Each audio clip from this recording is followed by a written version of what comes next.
Good day, investors. We hope our previous videos have been helping you with your investment education thus far, and we plan to fuel that fire some more with the topic of bonds.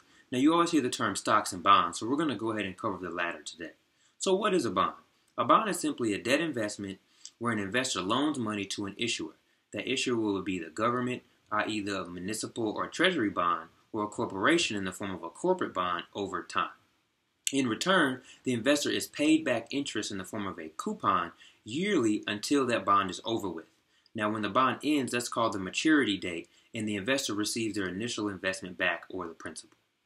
Now, for teaching purposes, let's say a bond is equal to a car agreement between a parent and a child. The parent has the car, and the child wants to borrow that car for the school year over time. The child, in return, will pay the parent back in the form of car washes or filling it up with gas, and that would be the coupon. Now, why is it even called a coupon? Well, back in the day, investors used to physically go to the issuer to receive their payments with a physical coupon. And also, a bond is similar to a CD or certificate of deposit, where you kind of sit your money in there like a savings account, and it just earns a steady interest over time, and then you'll get your initial investment back when that time is over with. So who can own bonds? Investors, also known as lenders or bearers, own bonds, and in this scenario, that would be the parent. The issuers of the bonds would be the government or the corporations, and that would be the child who initiated the agreement.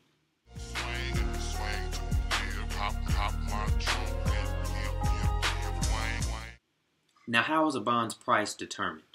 Well, usually bonds have a credit quality rating, as well as the maturity date on the bond will decide its price. You have an initial principal value, also known as a par or face value, which is usually priced in increments of $1,000. The maturity date is when the bond will expire, which will be equivalent to a school semester that the child wants to borrow the car. This can be anywhere from 1 year to 30 years. Now, where should you go to invest in bonds? The same brokerage firms you invest in all securities are the same ones you invest in bonds. And you can invest in bonds the same time, which would be the 9:30 a.m. to 4 p.m. Eastern Time. Now, why should you know about bonds? Bonds give your investment portfolio balance. Also, while stocks are highly sporadic and volatile and change, bonds are potentially lower risk and don't change as much.